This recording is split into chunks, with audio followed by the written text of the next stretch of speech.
Hey there friends, I hope you're doing well and getting some paint on your minis, and if you're not, maybe it's because you're new to the hobby and that's why you're here. Well, this is going to be the perfect video for you. There are so many tools involved in this hobby that it can be a little overwhelming at first, and that's just fine. We're going to go over a few of those right now. Now when you first get a model, it's going to look a little bit intimidating. You're going to have this sprue in front of you that looks just like this, little bits just kind of all disconnected from one another. And yeah, it can just be a bit much. However, thankfully, you get this nice little guide that comes with your miniatures. It's gonna look something like this. So today we're gonna be assembling a branch witch from the Sylvaneth army. Now your little pamphlet should look something like this with these little numbers all over it, which correspond to the pieces that are on your sprue. Now that's gonna be very, very helpful, especially when you're assembling multiple miniatures that have similar looking parts. So those numbers on the pamphlet actually correspond to the number right on the sprue next to each individual piece. That's going to be your lifeline through your entire project. Now keep this in mind as you're clipping things off the sprue, you don't want to lose track. Now when I say clipping, I'm referring to using little clippers like this. I'll leave some links in the description to point to some of these products, but yeah, your main tool is going to be these flathead clippers. You want ones with a really flush back and a very fine tip in order to get into little nooks and crannies on the sprue. The flusher the back is, the cleaner your cut is going to be, so that's very important. You do not want a beveled edge.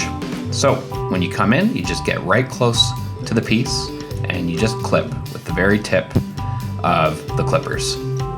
It's very easy as long as you take your time, and you're gonna have these little parts that are left over from your clipping, and that's fine. We're gonna clean those up a little later. So let's just work through and clip off all of these parts.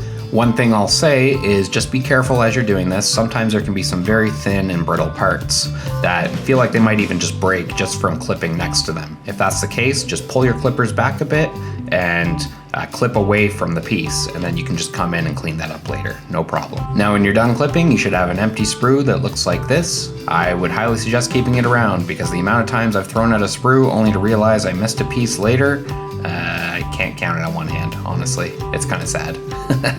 Now once you're done clipping, you're gonna see little marks across your models, chunks of plastic sticking out, rough edges, etc. You really need to go in and clean these out. It's a big important step of assembling models. And there are various tools that you can use to take care of the various issues you're gonna see from where you clip these off the sprue. Now the first thing is sanding pads. This is my favorite tool to use when cleaning up models, but you can also use things like foam pad, nail filers, sanding sticks, other kinds of things, but this is what I like to use. The main reason is it comes in a few different grits, and you can actually take them and cut them down to whatever size you want, like this, and they can just fit into whatever nooks and crannies you need to get them in. Generally what you'll do is come in with a higher grit sanding tool just to get off the initial roughness, and then switch over to one with a lower grit in order to smooth out those edges and just get a really nice surface.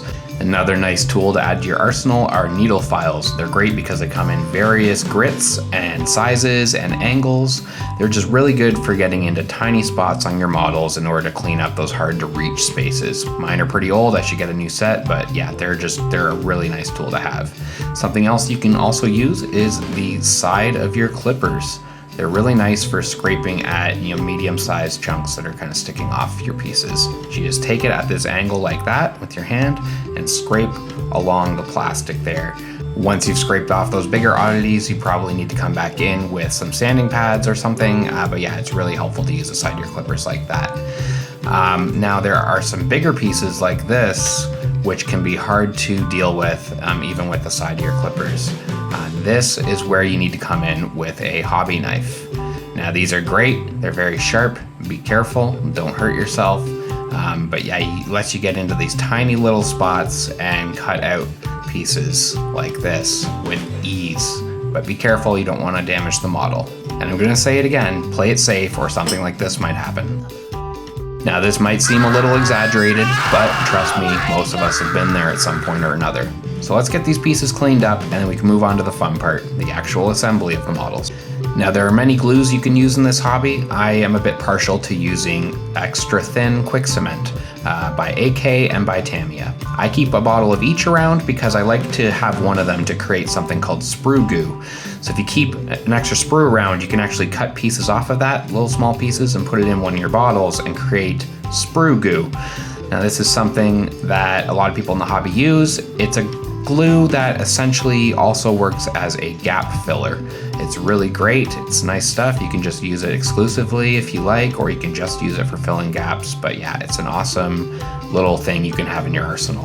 Most hobbyists also have a plethora of super glues in their toolkit. Super glue is great for assembling metal models, or for sticking any kind of model down to a base, or for putting basing materials down on a base. It's awesome, but whenever I use super glue, I also use an activator. Activators are awesome because they instantly set the super glue, so you're not waiting around for it to dry. I also find it bonds a lot better when you use an activator. So now that we got everything together, we're ready to assemble the model. Refer to your assembly guide and find the pieces for the first section of the assembly. What you're going to want to do once you have all the pieces together is do some dry fitting. I repeat, do some dry fitting. Dry fit your models. Dry fit your models. This is important. You want to make sure that it fits before you attempt to glue anything. Now here I am putting down some sprue goo. Again, you can use any kind of plastic glue or even super glue if you want. Be liberal, but don't use too much that it squirts out the edges when you press the pieces together. You want to have just the right amount. It takes some experience just to figure it out. So after you've dry fitted and you've put the glue down, you can actually put them together. You just give it a nice good press, hold it for a few seconds, and it should stick. Now you might end up with little gaps like this, like that little line there.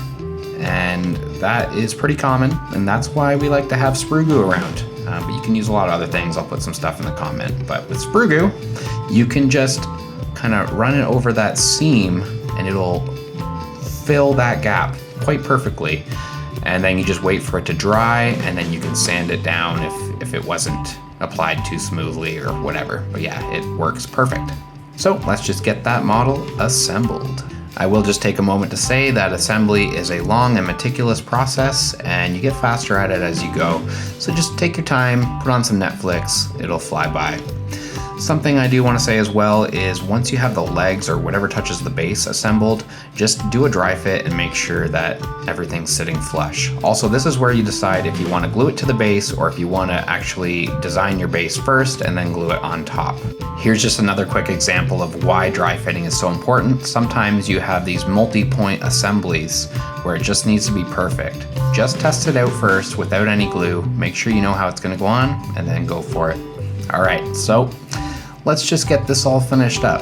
Some extra sanding, some extra gluing, and a couple episodes of whatever the popular show is, and we're done. That model is in one piece, and it looks pretty nice. Now it just needs some primer, some paint, some basing material, and it's gonna look awesome. So hope you enjoyed the video. If you haven't yet, hit that subscribe button, drop a comment down below, smack that like, you know what to do. Until next time, paint today for better tomorrow, and I'll see you in the next one. Thanks. Bye.